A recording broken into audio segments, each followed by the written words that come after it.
Bom dia para todos, boa tarde, né? É como se fosse as 2 horas da tarde do Jefa, me considero assim, como se estivesse no Jefa, né? Graças a Deus, esse meio de comunicação para todos nós, né? Para poder a gente continuar as reuniões do Jefa aqui. Infelizmente, né, diante dessa pandemia aí, a gente não pode estar junto, né? Mas como o espírito está junto um do outro por pensamento, não é verdade? Nós, como espíritas, sabemos disso. Estamos aqui para poder falar um pouquinho sobre o Livro dos Espíritos. O Livro dos Espíritos, o capítulo que nos foi concedido, né, para estudar foi Lembrança da Existência Corporal, né? As perguntas 308 até a 312, né, da 308 a 312. Eu estou com muita saudade do Jefa, né? Eu acho que todo mundo está, né? Então, assim, eu gostaria que espero que todos estejam bem, né? Que a gente possa superar essa saudade, essa crise aí, necessária, né? Que a gente sabe que é necessária. E como espíritas temos realmente um conhecimento sobre isso, né? Que se nenhuma folha se mexe sem o consentimento do nosso Pai, imagine uma praga dessa que veio, né? E como uma misericórdia, né? Porque com certeza viria uma coisa bem maior, com certeza mesmo, né? Uma terceira guerra, alguma coisa assim. Então, assim, a gente tem que agradecer, né? Agradecer por estar aqui. E também, nessa transição planetária, certamente pedimos, né, para passar por esta transição, né, da forma que for, a gente tem que ter fé, coragem e esperança, né? Nunca perder a esperança. Isso é que é importante, né? Bom, a pergunta 308 diz assim, os espíritos, né, respondem a Kardec, e a pergunta que foi feita foi assim, o espírito se lembra de todas as existências que precederam a última que acaba de deixar, ou seja, você desencarna, e quando você desencarna, você lembra de todas as suas existências, né? Antes dessa existência atual, eu, Lígia, por exemplo, quando desencarnar, eu vou lembrar de todas as vezes que eu reencarnei, e a resposta dos espíritos. Todo o seu passado se desenrola diante dele, como as etapas do caminho que o viajante percorreu. Mas dissemos que ele não se lembra de maneira absoluta de todos os atos, recordando-os em razão da influência que tem sobre seu estado presente. Quanto às primeiras existências, as que podemos considerar a infância do espírito, perdem-se no vago e desaparecem na noite do esquecimento. Então, assim, aquelas primeiras existências, né, se não forem, elas não são, na verdade, elas se perdem porque elas não são tão importantes, né, como as últimas, por exemplo. E a gente, a não ser que seja uma coisa pontual, que você tenha que lembrar de uma atitude que você cometeu, porque a gente sabe que nós somos muito melhores do que fomos, né? Que já tivemos em planetas primitivos, que estamos agora no planeta de provas e expiações, e que somos pessoas melhores, com certeza. Então, assim, se existe alguma coisa pontual que você fez há muito tempo atrás, há muitos séculos, e que seja relevante, mas a espiritualidade faça, a espiritualidade superior faça você lembrar. Caso contrário, para quê? Né? Acho que não há necessidade. Nós percebemos muito isso na reunião mediúnica. Na reunião mediúnica, a gente percebe que existe, sim, quando aparecem os espíritos, assim, um espírito, por exemplo, de uma rainha, ainda está ali naquela época, sabe, há 500 anos atrás, não sabe nem quanto tempo, né? Ela diz, a gente está no ano tal, não está nesse ano mais, porque ela ficou presa àquela estrutura material, aquela lembrança, sabe, de ainda o poder, ainda a rainha. Então, assim, existem casos e casos. Então, o espírito, como o tempo nosso é diferente, né, do tempo espiritual, muitas vezes a gente sabe que um século, para nós é um século, né, mas para eles, um século são dias, né? Essa relação temporal é a relação bem da consciência. Então, tem espíritos que ficaram naquela época ainda. Aí, às vezes, a gente fica... muitas pessoas que não acreditam, pensam, meu Deus, inacreditável, como é que ainda ficou, né? No ano de 1700, 1600 e pouco, a pessoa ainda está ali, né? Pois é, então depende, né? De cada caso é um caso. Mas, como os espíritos responderam aqui, aquelas primeiras existências, né, ficam na infância mesmo do espírito, né, de outro planeta, que é mais primitivo do que de provas e expiações, assim, a gente já passou por isso, né? Então não tem por que lembrar. A 309, a pergunta é a seguinte: de que maneira o espírito considera o corpo que acaba de deixar? De que maneira o espírito considera o corpo que acaba de deixar? E a resposta: como uma veste incômoda que molestava e da qual se sente feliz por estar livre. Então veja como é que o espírito, né, principalmente aqueles que assim sofrem muito, né, estão presos às vezes na cama, doentes, uma coisa assim. Principalmente eu acho, né, acredito que quando liberta, né, então assim você se sente aliviado do peso, né. Mas ele não coloca isso aqui não. Isso é um questionamento que eu estou fazendo, mas ele diz assim, que ele se sente o quê? Como uma veste incômoda que o molestava e da qual se sente feliz por estar livre. Então, de alguma maneira, né, é porque é o seguinte, a gente está aqui e fica preso ao corpo, né? E fica assim, eu não quero morrer agora não, espera um pouquinho, né? Vamos ver. E, de repente, eu tenho tanta coisa para fazer ainda, sabe? Meu filho não... Eu preciso que ele consiga um trabalho primeiro, para depois eu desencarnar. Aí nascem os netos. Aí os netos, no meu caso, né? Os meus netos.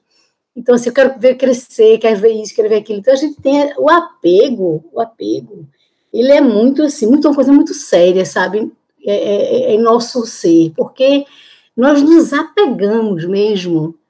E quando o apego é muito, é muito forte, não somente nas coisas materiais, não, mas essa questão sentimental da família, sabe, dos filhos, quando existe assim um apego muito grande, isso é muito ruim, até porque quando você desencarna, você ainda fica com aquele sofrimento, ainda fica, sabe, preso aqui à crosta terrestre, né, meio que incapaz de fazer alguns trabalhos espirituais, porque está assim preocupado com isso, preocupado com aquilo. Então, é por isso que, né, o grande mandamento, né, amar a Deus sobre todas as coisas e ao próximo como a nós mesmos, né, precisamos ver os outros, né, que todos nós somos irmãos. A gente ouve sempre isso, todos nós somos irmãos, temos um único Pai, né, um único Pai, e todos nós somos irmãos de Jesus, não é isso? Mas na hora desse desapego fica essa questão difícil, né? Então, assim, a gente precisa trabalhar muito isso, esse desapego. Acredito que essa pandemia, logicamente, né, que é uma grande lição para todos nós, não só pelo afastamento, né, pela doença em si, por tudo que a gente tiver que passar, né, mas ela está servindo também para que a gente possa desapegar, porque, veja, é um momento familiar, mas quem tem já os filhos casados, cada um na sua casa, né? Os netos, os avós não podem ver os netos. Então, assim, filhos que estão fora, morando fora do Brasil, aí tem a impossibilidade de você ir vê-los, deles virem, tudo isso, né? Então, isso tudo ser trabalhado. Então, existe uma questão solitária mesmo dessa pandemia, e que eu acho bem séria, né? E, assim, bem importante para a gente trabalhar, sabe? E no momento que a gente estiver triste, com saudade, a gente lembrar assim, poxa, eu estou triste com saudade, mas não é melhor estar aqui? Triste com saudade, mas com saúde, né? Podendo, por exemplo, agora, poder gravar, né? Poder estudar a doutrina, poder ler. Né? Então, todas as vezes que a gente sente saudade, é importante que a gente veja que, como é que estão os meus filhos, meus irmãos, amigos, meu pai, minha mãe, como é que eles estão bem? Então, está tudo bem. Tá tudo bem, isso tudo vai passar. Por que tudo vai passar mesmo, né? A gente sabe. Tudo passa. E isso, com certeza, também passará. Né? E já está passando, se Deus quiser. Vamos lá. Então, de que maneira o espírito considera o corpo que acaba de deixar? Ele diz, como uma veste incômoda que o molestava e da qual se sente feliz por estar livre. E tem que sentimento lhe faz experimentar a visão do seu corpo em decomposição, né? Que sentimento? Quase sempre de indiferença, como por uma coisa que não tem mais. Então, assim, quase sempre mesmo, né? Morre tudo, aquele corpo em decomposição, você sabe que está vivo, mesmo que você esteja perto do corpo, né? e que você tenha essa consciência, às vezes você não tem nem tanta consciência, mas só o fato está decompondo ali, mas você não está, você nem vai sentir, não é? Porque existe uma certa indiferença mesmo, como se o corpo fosse o corpo e o espírito fosse o espírito. E, na verdade, quando o espírito vai embora, né, o corpo se decompõe, porque isso aqui só move, e só falamos, só sentimos, porque existe o espírito, né? Então, ao desenlace, o desencarne aqui uma matéria morta, né? Porque ela só tem vida, porque o espírito faz com que ela tenha vida, na verdade. Bom, a 310, a pergunta 310. Ao cabo de um certo lapso de tempo, o espírito reconhece os ossos, outros objetos que lhe tenham pertencido? Kardec, às vezes, é meio, né, assim, uma pergunta, veja, ele pergunta bem tudo minuciosamente, né? Ele não deixou, assim, você quando lê o Livro dos Espíritos, ele não deixa nenhuma dúvida, ele não deixou, ele codificou tudo isso para que a gente não tivesse nenhuma dúvida, né? Ele tirou, assim, todas as dúvidas possíveis, né? E a resposta dos espíritos? Algumas vezes, isso depende do ponto de vista mais ou menos elevado, sobre o qual considera as coisas terrenas. Então, assim, vai depender da evolução do espírito, né? Ou porque a pergunta é, ao cabo de um certo lapso de tempo, o espírito reconhece os ossos, outros objetos que lhe tenham pertencido? Algumas vezes, outras vezes não. Vai depender do desapego, né? De você não estar... Porque, às vezes, as pessoas têm aquele apego assim, a uma caneta, né? Esse marca-texto aqui, ai, meu, só gosto desse, não sei o quê, né? Às vezes é uma coisa assim, e quando você desencarna, você nem lembra mais disso aqui. Mas outras vezes, quando você é realmente muito apegado, não empresta a ninguém. Não, não posso emprestar. Não vou emprestar, porque esse eu adoro. Tem vários desses. Mas esse aqui, que tem uma pontinha preta, eu adoro. Então, eu não vou emprestar. Então, assim, a gente já vê a evolução de uma pessoa dessa forma, né? Assim, sem querer julgar ninguém, logicamente. Mas a gente está falando aqui com relação ao Livro dos Espíritos. O apego, né? E tem o grau de coisa do espírito, né? Quando você é muito apegado mesmo àquilo que não, sabe, que não cede para ninguém, que não empresta nem um pouquinho, que, sei, provavelmente você ficará agarrado mesmo, e vai ser difícil o desencarne, né? Porque não se diz aquela frase, a gente já ouviu de alguns palestrantes, né? Morrer é fácil, desencarnar é que é o problema. Porque essa separação, né, do que a gente deixa, é preciso que a gente se desprenda mesmo já daqui, e essa pandemia também tem essa virtude, né, essa questão bem interessante, que de você desapegar mesmo, viu, de você ter o necessário, porque hoje agora mesmo, eu botei esse brinquinho aqui, né, botei essa roupinha aqui, para ficar mais apresentável para vocês e tudo. Mas eu estou aqui, né, isolada, aqui na casa do meu irmão, aqui numa praia, e a minha roupa é uma roupa bem simples, sandália havaiana, né, e pronto, sem maquiagem, sem nada. E aí você diz, meu Deus, por que a gente precisa de tanta coisa, né, mulher mesmo, né, é tanto brinco, né, é tanta maquiagem, é tanta roupa, né, não sei quantos sapatos.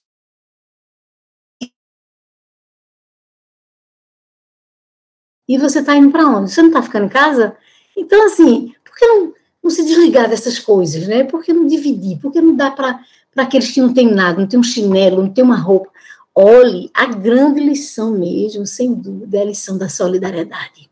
Né? Achei tão bonito quando eu vi no jornal ontem a possibilidade, né, que nos testes estão fazendo de a pessoa retirar o sangue, né, e o plasma do sangue esse plasma poder fazer a doação, já quem teve o coronavírus e deixou de ter, né, o corona, ficou bom, né, do corona, aí faz todos os exames, aí tira o plasma, e esse plasma pode salvar 3 vidas, né, eles estão fazendo os testes já.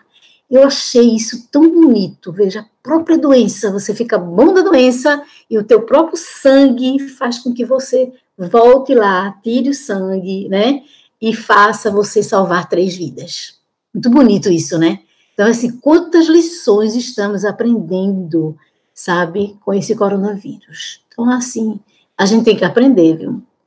Aprender de verdade. A pergunta 311. O respeito que se tem às coisas materiais deixadas pelo espírito atrai a sua atenção sobre esses mesmos objetos e ele vê esse respeito com prazer. Então você morre, você desencarna. Então as pessoas ficam com aqueles seus objetos. Então, assim, existe um respeito, o respeito que se tem às coisas materiais deixadas pelo espírito atrai sua atenção. Então você tem, eita, Liginha gostava tanto desse marca-texto, né? Poxa, lembro tanto dela. Então, a resposta dos espíritos, vejam, o espírito é sempre feliz por ser lembrado, porque tem pessoas também que exageram, por exemplo. Eu sou espírita, nada material, a pessoa morre hoje, aí já vai se desvinculando de tudo, já vai dando as coisas todas, já vai, isso aqui não interessa mais que é coisa material, não é bem assim, né? Não é, olha, tudo em exagero, tudo não faz bem. Não tem aquele ditado, né? Ou faz mal ou engorda, né? Tudo em exagero. Então, se desfazer logo rapidamente de tudo assim, não ter nenhuma uma foto, né, de uma lembrança dele, eles ficam tristes, viu? Os espíritos ficam tristes. Eles ficam assim, poxa, sabe, tão pouco tempo, né? Aí, de repente, ele pede permissão para vir, né, para visitar a família. Quando chegar lá, não tem. Não é que ele goste de ver os parentes todos chorando, morrendo de chorar, mas assim, sem nenhum sentimento de saudade, é como se ele nunca tivesse existido ali. Isso deve ser muito triste também. Então, assim, nada de exagero, né? Desesperadamente chorar, não, a gente tem que orar para que eles cresçam, para que eles possam progredir e tudo, mas as lágrimas da saudade, uma saudade contida, uma saudade mais equilibrada, isso faz bem para eles também. Sabe, assim, poxa, sou lembrado, né? E também lembrar com alegria, né? Eu digo um choro contido, né? Ficar o dia todo chorando e atraindo, coitado, do espírito que precisa realmente viver a vida espiritual, né? Então, assim, ele precisa trabalhar na outra seara, né? Que é a seara espiritual. Então, quanto mais você faz essa... Mas eu estou falando da pessoa deixar para lá, né? Nem, sabe, nem lembrar nada, né? A oração, por exemplo. Quando você faz uma oração para um ente querido que já partiu, é uma lembrança bonita, né? Meu Deus, protege, ilumina, né? Meu pai, minha mãe, que já estão no mundo espiritual, que eles sejam assim abençoados, que eles possam continuar os trabalhos. Então, essa oração chega na hora para eles. Isso é uma coisa muito boa, né? Muito boa. Mas também cuidado com a oração, né? Até para orar a gente tem que ter cuidado. Porque tem gente que ora, meu Deus, o pai acabou de morrer, um pai bom, maravilhoso. Meu pai, me ajude, pelo amor de Deus, me ajuda a fazer isso, me ajuda meu marido a arranjar um emprego, papai, proteja, papai. Papai vai ficar preocupado. Não se recuperou ainda está se restabelecendo no hospital espiritual, não é? Ainda está se restabelecendo todo o restabelecimento do espírito e tá aquela pessoa, papai, me ajude, me proteja, faça isso, faça aquilo. Quer dizer, atrai a própria pessoa que você ama. Não, Jesus nos disse, né, conhecereis a verdade e a verdade vos libertará. Então, que verdade é essa?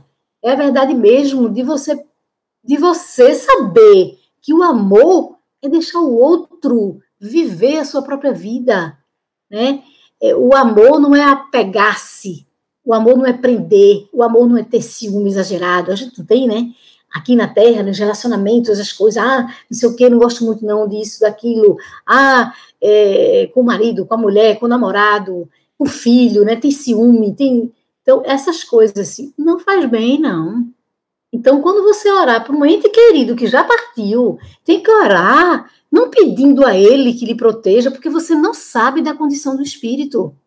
Ele pode ser uma pessoa maravilhosa, mas ele pode ter tido reencarnações difíceis, ele pode estar passando por um momento de transição difícil lá. Então, a oração tem que ser sempre assim, sempre, que proteja, que ilumine, que ele possa ser abençoado, que ele possa trabalhar, que ele possa tirar todas as mazelas do seu coração. É assim que a gente deve orar por um ente querido que já partiu.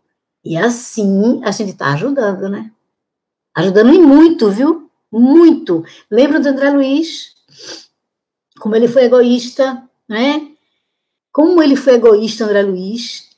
E o que aconteceu? Uma paciente dele lá, uma moça que não tinha como, né?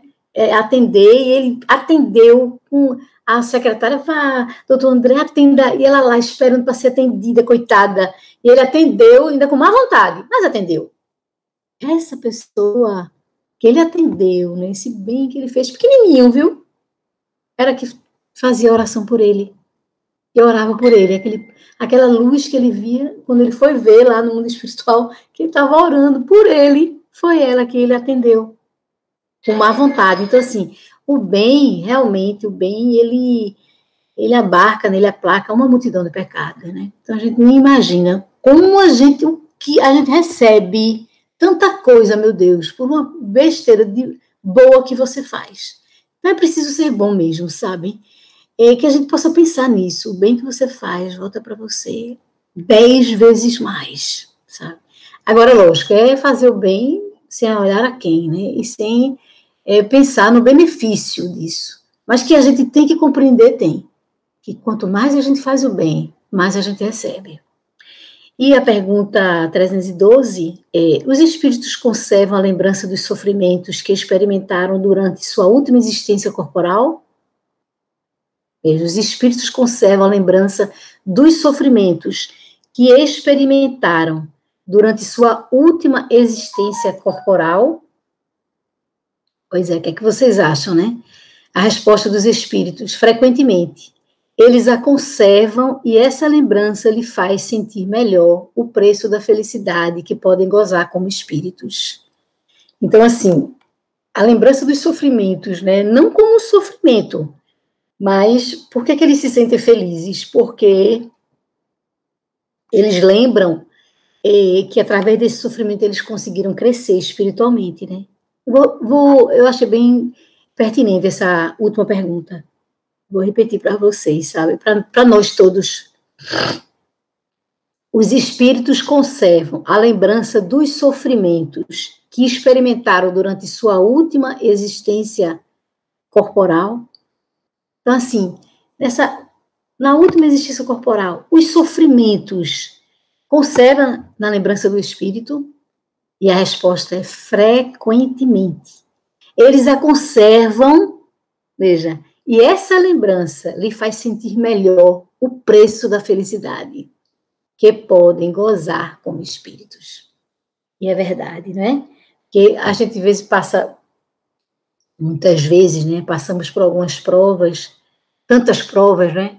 E quando você alcança você consegue compreender essa prova que você passa, você fica, puxa vida, né?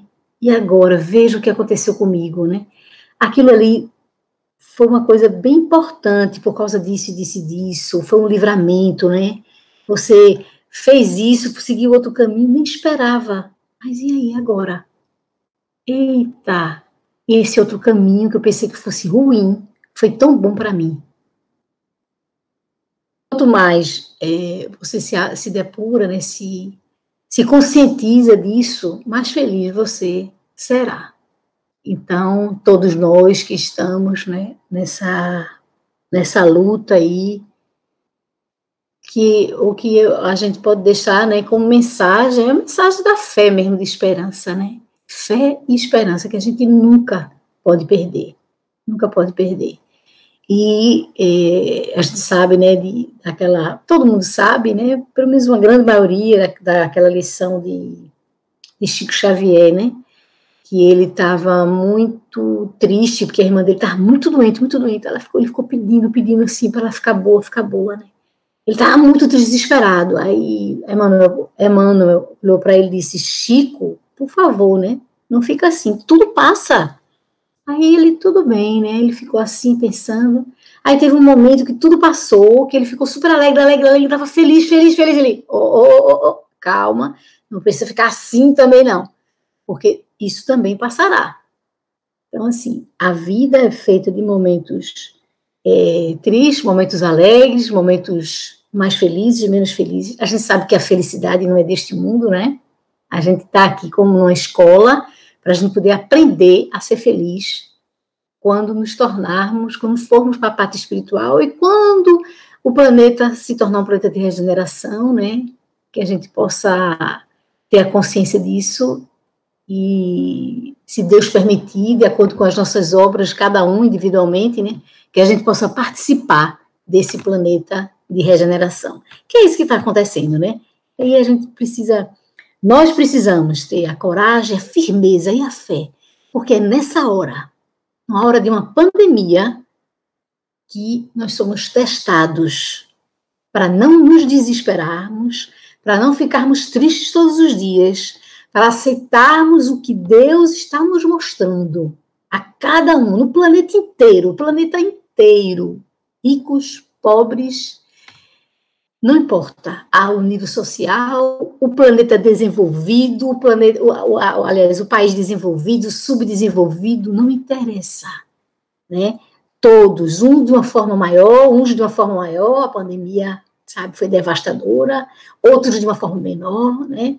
Aqui estamos no Brasil, que não esqueçamos que a pátria, né, o pulmão do mundo, país, pátria do Evangelho, que nunca esqueçamos isso, e que Jesus nos proteja, nos deixemos em paz, com a nossa consciência tranquila, e mesmo assim, distantes uns dos outros, que precisamos ligar para aquelas pessoas que a gente nunca mais ligou, para saber, dar uma palavra amiga, né? Ver se de alguma forma a gente pode ajudar, né? Seja financeiramente, seja psicologicamente, mas sempre trabalhar isso dentro de nós, não é porque estamos em casa que não podemos. Que a paz continue assim no coração de todos nós. Somos espíritas, né? Então devemos ser pessoas de fé e de esperança. Tchau, pessoal. Muita paz para todos.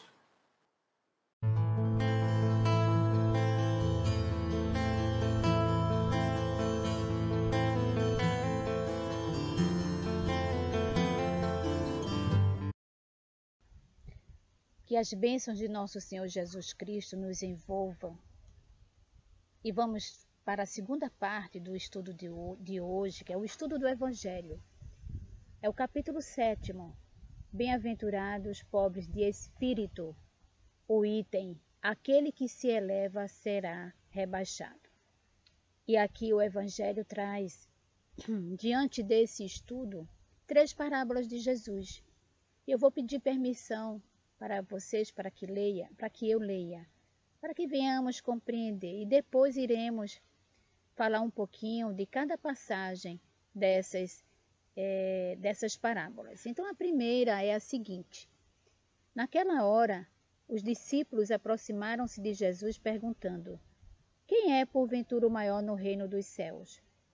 E Jesus, chamando uma criança, colocou-a no meio deles e disse: em verdade vos digo, que se não vos converterdes e não vos tornardes como criança, de modo algum entrarei no reino dos céus. Portanto, aquele que se humilhar como esta criança, esse é o maior no reino dos céus. E quem receber uma criança tal como esta, em meu nome, a mim recebe. Aqui é São Mateus, capítulo 18, versículo de 1 a 5. A segunda parábola é a seguinte. Então, se chegou a ele a mulher de Zebedeu com seus 2 filhos, João e Tiago, e adorando-o, pediu-lhe um favor. Perguntou-lhe ele: que queres? Ela respondeu: manda que no teu reino estes meus 2 filhos se assentem, um à tua direita e o outro à tua esquerda. Mas Jesus respondeu: não sabeis o que pedis. Podeis vós beber o cálice que eu estou para beber? Responderam-lhe: podemos. Então lhes disse: quando Jesus perguntou isso, podeis vós beber o cálice que eu estou a beber? Porque João Evangelista, que passou por aqueles tormentos, foi colocado em um vasilhame com azeite fervendo, mas nada lhe aconteceu. E Tiago morreu pela espada. É por isso que ele fez essas perguntas. Podeis vós beber o cálice que eu estou a beber? Então lhes disse: bebereis o meu cálice, mas o assentar-se à minha direita e à minha esquerda não me compete concedê-lo. É, porém, para aqueles a quem meu Pai tem preparado. Ora, ouvindo isto, os 10 indignaram-se. Os 10 discípulos de Jesus indignaram-se contra os 2 irmãos. Então Jesus, chamando-os, disse: Sabeis que os governadores dos povos os dominam e que os maiorais exercem autoridade sobre eles. Não é assim entre vós. Pelo contrário, quem quiser ser o primeiro entre vós, será vosso servo, tal como o Filho do Homem, que não veio para ser servido, mas para servir e dar a vida para a redenção de muitos. Aqui está essa passagem em São Mateus, capítulo 20, versículo de 20 a 28. E a terceira parábola diz o seguinte: Jesus entrou um dia de sábado na casa de uns principais fariseus para fazer a sua refeição. Quando a gente diz assim, o que é um fariseu? O que é que Jesus foi fazer na casa de um fariseu? Então, aqui no Evangelho, a gente encontra lá na parte da introdução, os fariseus faziam parte de uma seita. Então, eles tinham um ardoroso zelo pelo proselitismo, para o convencimento, inimigos da inovação. Fingiam ter uma grande severidade de princípios. Eles escondiam hábitos degenerados, muito orgulhosos e, acima de tudo, um apego excessivo pela dominação e pelo poder. A religião para eles era apenas mais um meio de chegada que objeto de uma fé sincera. Então, Jesus foi para a casa de um dos fariseus fazer uma refeição. Reparando como os convidados escolhiam os primeiros lugares, propôs-lhe uma parábola. Jesus não perdia nenhuma ocasião de trazer seu ensinamento, fazer exemplificações. Quando por alguém fores convidado para um casamento, não procures o primeiro lugar, para não suceder que, havendo um convidado mais digno que tu, vindo aquele que te convidou e também a ele te diga, dá o lugar a este. Então irás envergonhado ocupar o último lugar. Pelo contrário, quando fores convidado, toma o último lugar, para que, quando vier o que te convidou, te diga, amigo, senta-te mais para cima.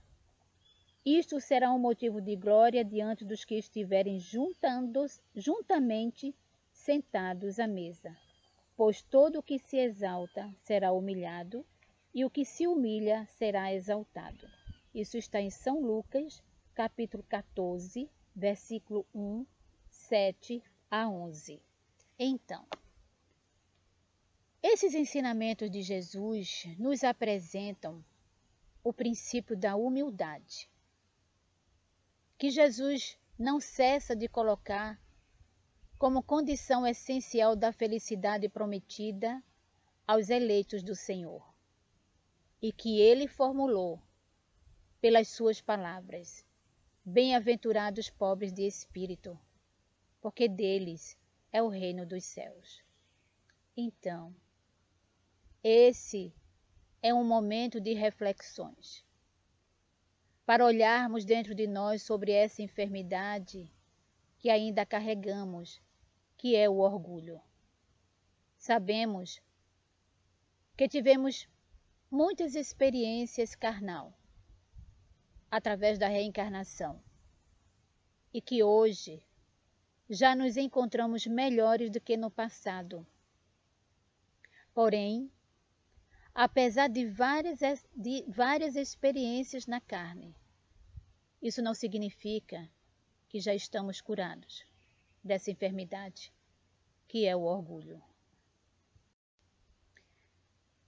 É muito importante fazer essa análise. Vejamos o que nos incomoda.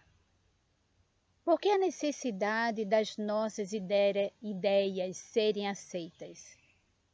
Por que não podemos ser contrariados?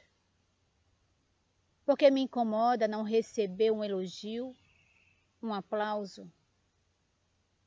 Tudo isso é um termômetro que devemos ficar atentos para não cairmos na tentação da vaidade.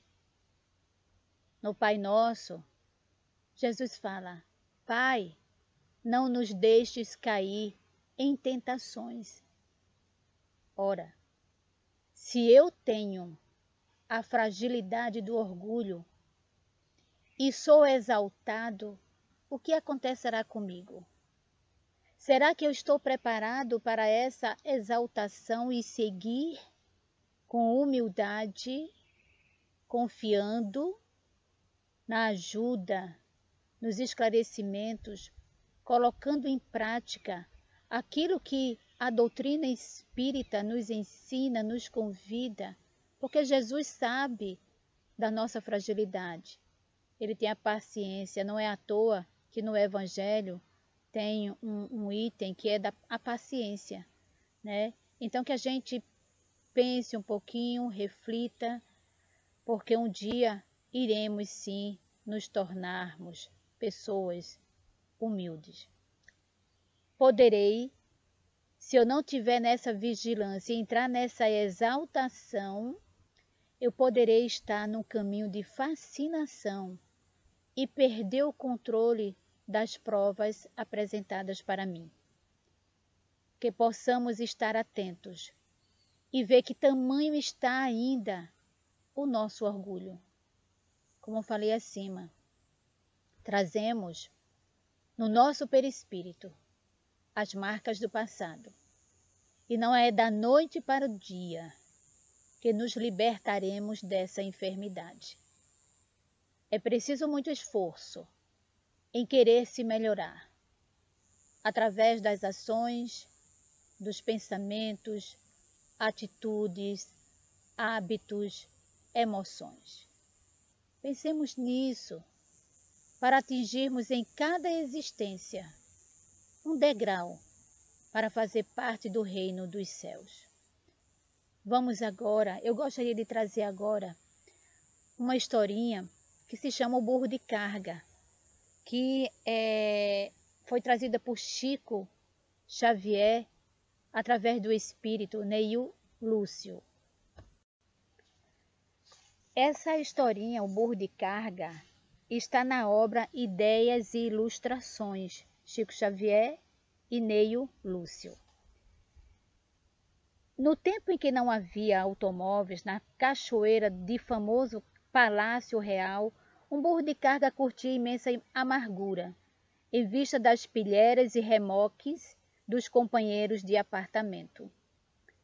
Reparando-lhe o pelo maltratado, as fundas cicatrizes do lombo e a cabeça tristonha e humilde, aproximou-se formoso cavalo árabe, que se fizera detentor de muitos prêmios, e disse orgulhoso: Triste sina que recebeste. Não invejas minha posição nas corridas? Sou acariciado por mãos de princesa e elogiado pela palavra dos reis. Pudera, exclamou um potro de fina origem inglesa. Como conseguirá um burro entender o brilho das apostas e o gosto da caça? O infortunado animal recebia os sarcasmos resignadamente. Outro soberbo cavalo de procedência húngara entrou no assunto e comentou: há 10 anos, quando me ausentei da pastagem vizinha, vi este miserável sofrendo rudemente nas mãos de bruto amansador. É tão covarde que não chegava a reagir, nem mesmo com um coice. Não nasceu senão para carga e pancadas. É vergonhoso suportar-lhe a companhia. Nisto, admirável jumento espanhol acercou-se do grupo e acentuou sem piedade. Lastimo reconhecer neste burro um parente próximo.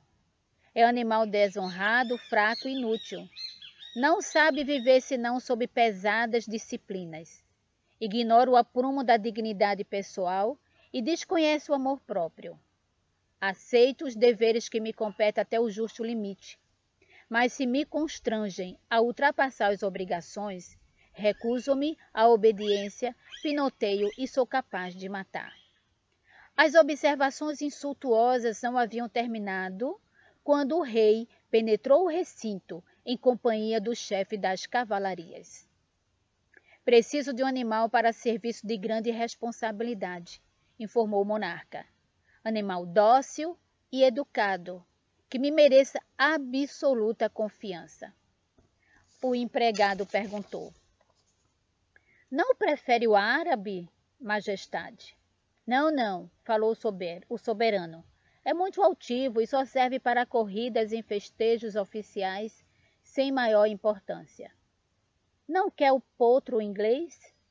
De modo algum. É muito irrequieto e não vai além das extravagâncias da caça. Não deseja o húngaro? Não. É bravio, sem qualquer educação. É apenas um pastor de rebanho. O jumento serviria? Insistiu o servidor atencioso. De maneira alguma. É manhoso e não merece confiança. O chefe das cocheiras indicou entre os demais. Descorridos alguns instantes de silêncio, o soberano indagou. Onde está o meu burro de carga? O próprio rei puxou-o carinhosamente para fora, mandou ajaezá-lo com as armas resplandecentes de sua casa e confiou-lhe o filho, ainda criança, para a longa viagem. Assim também acontece na vida. Em todas as ocasiões, temos sempre grande número de amigos, conhecidos e companheiros. Mas somente nos prestam serviços de utilidade real aqueles que já aprenderam a suportar, servir e sofrer, sem cogitar de si mesmo. E aqui fica essa mensagem do burro de carga. E que possamos observar a importância da resignação, da humildade. A vaidade e o orgulho são os grandes responsáveis pela elevação material, terrena, porém, empecilhos para a elevação espiritual. O espírito elevado é aquele que não se preocupa com as riquezas deste mundo. O dinheiro e o poder para muitos tornam-se metas de uma encarnação infelizmente estática. Tamanha a ânsia pela elevação se mostra nos esforços pelo status de ser lembrado. O nome e o seu poder devem ser perpetuados, esquecendo dos simples atos que poderiam elevar seu espírito. Os humildes serão elevados, pois na história não representam lembranças. São estes os mensageiros das palavras e atos do Mestre Jesus. Para eles, a caridade e o amor ao próximo são a missão de suas encarnações. Portanto, aquele que se elevar no mundo corpóreo, com os vícios e a necessidade de perpetuar um nome escasso de valores morais, será rebaixado e submetido a mais provas e expiações, até que aprenda com o sofrimento por ele mesmo semeado. Aquele que se abaixar e servir ao bem será elevado, pois este já aprendeu o necessário para agir sobre a lei de amor. São estes os auxiliadores do progresso coletivo, nomes esquecidos na terra e elevados no plano espiritual. Será o maior no reino dos céus aquele que se humilhar e se fizer pequeno como uma criança. Ou seja, quem não tiver nenhuma pretensão de superioridade ou infalibilidade. Jesus trouxe o exemplo da criança como símbolo da pureza, da humildade. Ele fala da criança no seu desenvolvimento infantil, não no sentido de espírito, porém sabemos que as experiências que a criança carrega, ela fica latente para que esse período seja de modulação dessa personalidade sendo direcionado para o bem. Então, o exemplo da criança, a obediência, a ingenuidade, o afeto, o amor, a sinceridade. É isso que Jesus espera da gente. Esse outro ensinamento de Jesus também é fundamental para a compreensão da humildade. Aquele que quiser se tornar o maior, seja vosso servidor. E neste outro, aquele que se rebaixa será elevado, e aquele que se eleva será rebaixado. Vejam, o Espiritismo vem nos confirmar a teoria pelo exemplo, nos mostrando aqueles que são grandes no mundo dos espíritos e que foram pequenos na terra. Pequenos aqui não é o coitadinho, o pobre, não. E bem pequenos ainda no mundo dos espíritos, muitas vezes aquele que na terra foram os maiores e os mais poderosos. O que sucede então? É que os primeiros, os pequenos aqui na terra, levaram ao morrerem aquilo e somente aquilo que faz a verdadeira grandeza nos céus e nunca se perde, as virtudes. E os outros tiveram que deixar aqui o que fazia sua grandeza e que não se leva consigo ao morrer, a fortuna, os títulos, a glória, a nobreza. Nada mais tendo, chegam ao outro mundo desprovidos de tudo como os náufragos, que tudo perderam, até suas vestimentas. Conservam somente o orgulho, que torna a sua nova posição mais humilhante, porque vem acima deles, e resplandecente de glórias, aqueles que foram por eles humilhados aqui na terra. Não procuremos, pois, as primeiras posições aqui na terra, nem nos colocarmos acima dos outros, se não quisermos ser obrigados a descer. Procurai o contrário, a mais humilde e a mais modesta, porque Deus saberá nos dar uma posição mais elevada no céu, se assim nós merecermos. Para finalizar, eu trouxe aqui uma mensagem do livro Pão Nosso, psicografia de Francisco Cândido Xavier, pelo Espírito Emmanuel, é no Serviço Cristão. E Paulo, em 2 Coríntios, capítulo 5, versículo 10, diz assim: porque todos devemos comparecer ante o tribunal do Cristo, para que cada um receba segundo o que tiver feito, estando no corpo, o bem ou o mal. Então, não falta quem veja no Espiritismo mero campo de experimentação de fenomenologia, sem qualquer significado de ordem moral para as criaturas. Muitos aprendizes da consoladora doutrina, desse modo, limitam-se às investigações de laboratório ou se limitam a discussões filosóficas. Em vista de semelhantes razões, os adeptos do progresso efetivo do mundo, distanciados da vida física, pugnam pelo Espiritismo com Jesus, convertendo-nos o intercâmbio em favor de espiritualidade santificante.